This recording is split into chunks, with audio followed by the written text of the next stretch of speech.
طيب بسم الله والصلاة والسلام على رسول الله وعلى آله وصحبه ومن تبع هداه أما بعد. J'espère que vous allez bien. Hafidhakumullah. Nawwarakumullah. Bon, Inch'Allah, l'objet de notre discussion, encore une fois, c'est pas de faire forcément une conférence conventionnelle où moi je parle et vous écoutez.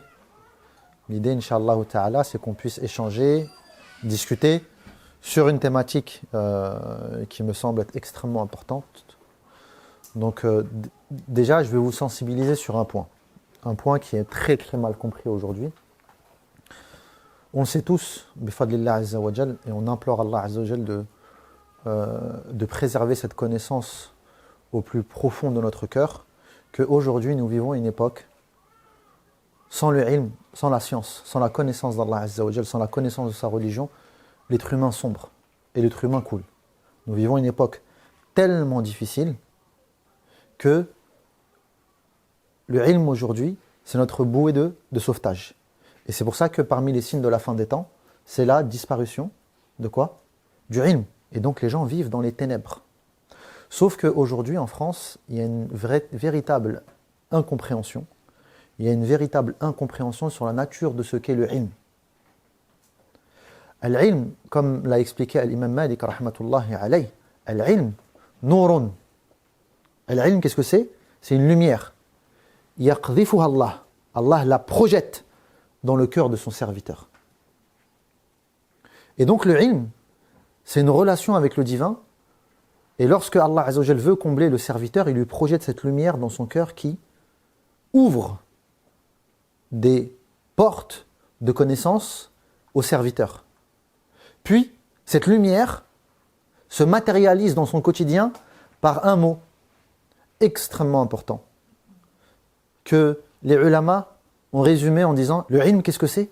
C'est un lien de lumière et de miséricorde entre les gens qui le recherchent, que ça soit le savant qui le distille ou l'apprenant qui l'étudie. Et cette source de lumière qui se propage dans le relationnel, c'est ce qui fait en sorte que le ilm prend son sens dans la vie du croyant. Ce que j'essaie de vous expliquer par là, c'est que de tout temps, le ilm a toujours été un lien relationnel profond entre un étudiant qui se met en quête de quelque chose et un professeur qui, bien qu'il soit sur le chemin constant de la quête et de l'apprentissage, il a traversé un bout de chemin assez conséquent pour pouvoir commencer à transmettre aussi une part de ces lumières qu'il a reçues. Et c'est pour ça que, dans les premières générations de l'islam, cet élément-là était évident. Vous avez un grand savant qu'on appelle Al-A'mash, Sulayman ibn Mihran, Al-A'mash, rahimahullah ta'ala. Vous savez, ce grand savant-là, ça a été le professeur de sommité. Je pense que vous connaissez Sufyan al-Thawri, vous avez entendu parler de Sufyan al-Thawri, vous avez entendu parler de Sufyan ibn Uyayna, vous avez entendu parler de Shu'ba. Tous ces grandes sommités, ces montagnes de science étaient ses élèves. Shu'ba, Sulayman ibn Mihran al-A'mash avait une particularité. C'était quelqu'un d'extrêmement dur. Entendre un hadith venant de sa bouche, c'était quelque chose de quoi? De miraculeux. C'était une bénédiction divine. Et donc, la transmission d'informations de la part de A'mash était, quantitativement parlant, quasiment inexistante. Donc, qu'est-ce qu'il enseignait? Que faisaient ces grandes sommités autour de l'A'mash s'il ne transmettait pas du ilm? Pour vous montrer le niveau quantitatif des informations que A'mash transmettait, à quel point c'était extrêmement rare d'avoir ce que certains aujourd'hui appellent du ilm, parce que pour eux c'est une transmission d'informations, revenez à ce qu'il s'est passé lorsque des centaines d'élèves venaient s'amasser autour de sa maison. À un moment, il en a eu marre. Donc il a acheté un chien. et il l'a dressé pour attaquer les élèves. Et donc, dès que les élèves s'approchaient de chez lui, il lâchait le chien. Et imaginez-vous, à ce moment-là, Shu'ba en train de courir, Sufyan ibn Uyayna en train de courir, Sufyan al-Thawri. Pourquoi? Pour ne pas se faire mordre. Et ils reviennent, le rebelote, le lendemain. Et comme ça, pendant des mois, voire des années. Que font ces chouyours? Puisqu'ils n'entendent rien, ils sont juste coursés par un chien. Non, ils apprennent. Ils sont en train d'étudier. Et un jour, ils se présentent devant la maison, et qu'est-ce qui se passe? Le chien n'est plus là. فَدَخَلُوا عَلَيْهِ مُنْتَصِرًا. Ils sont rentrés, ça y est, on a gagné. Et ils ont trouvé l'A'mash en train de pleurer. Et ils lui ont dit, hey, imam, pourquoi tu pleures? Il leur a dit, مَاتَ مَنْ كَانَ يَنْهَاكُمْ عَنِ الْمُنْكَرِ وَيَأْمُرُكُمْ بِالْمَعْرُوفِ. Il est mort celui qui vous appelait au bien et vous interdisait le blâmable en parlant du chien. Et il leur a dit, asseyez-vous maintenant que je vous transmette du ilm. Il leur a donné un hadith. Un seul. Il leur a dit, allez, partez. Comment ces sommités de ilm, ces montagnes de science, ont-ils continué à visiter l'imam A'mash sans, dans la logique que nous avons nous aujourd'hui, sans apprendre? Parce que le ilm avait une autre signification à leurs yeux. L'imam Ahmed, rahmatullahi alayhi, il était connu qu'à Bagdad, son assemblée de sciences était composée de plus de 5000 personnes. Sur ces 5000 personnes qui venaient s'asseoir dans l'assemblée de sciences de l'imam Ahmed, seuls 500 écrivaient. Ça ne veut pas dire que les autres venaient sans feuille, sans stylo. Non, c'est qu'il était connu à l'époque qu'il y avait deux sortes d'étudiants en sciences. Il y avait celui qui venait apprendre et rechercher l'information, et il y avait celui qui venait rechercher autre chose que l'information et qui était un étudiant en sciences. Sauf que il n'écrivait pas avec ses doigts, mais il écrivait dans son cœur directement. Il venait observer les silences de l'imam Ahmed, les gestes de l'imam Ahmed, sa manière de répondre, sa manière de sourire, sa manière de s'asseoir, sa manière de traiter une question qui lui est envoyée. Al-Ahnaf ibn Qais, il disait, nous avions l'habitude d'aller chez Al-Qais ibn Asim, نتعلم منه الحلم كما نتعلم منه الفقه. Nous allions chez Qais ibn Asim étudier chez lui Al-Hilm. Al-Hilm, ce comportement islamique qui mélange entre la douceur, la sagesse et la patience. Comme nous étudions chez lui le fiqh. Il ne faisait pas de différence entre le hilm et le fiqh. Pour eux, c'était un savoir à part entière.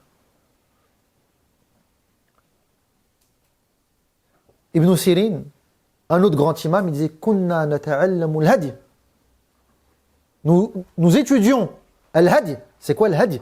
C'est la manière, c'est l'embellissement comportemental. Comme nous étudions le ilm.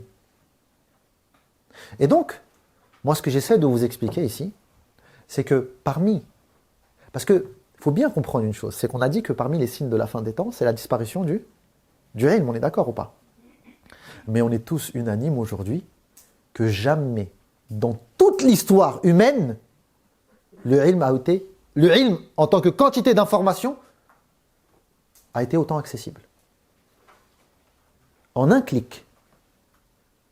Avant, il y avait les livres. Maintenant, il n'y a même plus besoin des livres. En un clic, tu peux rentrer dans ce qu'on appelle des mawsou'at, des encyclopédies, et accéder à une quantité d'informations qui est tout simplement inimaginable pour le commun des salafs. Ils ne pouvaient même pas s'imaginer qu'un jour, une telle quantité d'informations serait accessible. Puisque pour étudier quelques hadiths, ils devaient faire des voyages de dizaines et de dizaines de milliers de kilomètres. Donc ça veut dire quoi la disparition du ilm? Ce n'est pas quantitativement parlant.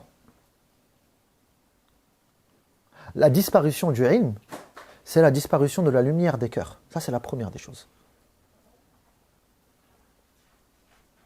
C'est l'assombrissement des cœurs par l'ignorance. Et vous savez, le propre de l'ignorance, c'est quoi? C'est la confusion. Le propre de l'ignorance, c'est la confusion. Et parmi, encore une fois, les révélations du prophète sallallahu alayhi wa sallam sur les temps qui vont advenir, il nous a dit, comme le rapporte Abu Huraira radiyallahu anhu, sayati ala nas sanawat khadda'at, va advenir des années trompeuses, des années qui vont confondre les gens, qui vont tromper les gens. Et la confusion, elle vient très souvent par l'incapacité à comprendre l'essence des choses et à les hiérarchiser entre elles. Quand vous regardez aujourd'hui la majorité des musulmans, leur vie est tellement compartimentée que eux-mêmes sont quoi? Sont éparpillés intérieurement. Il y a tellement de choses à faire pour 24 heures. Et ces choses qui sont à faire, c'est des choses qui deviennent artificielles.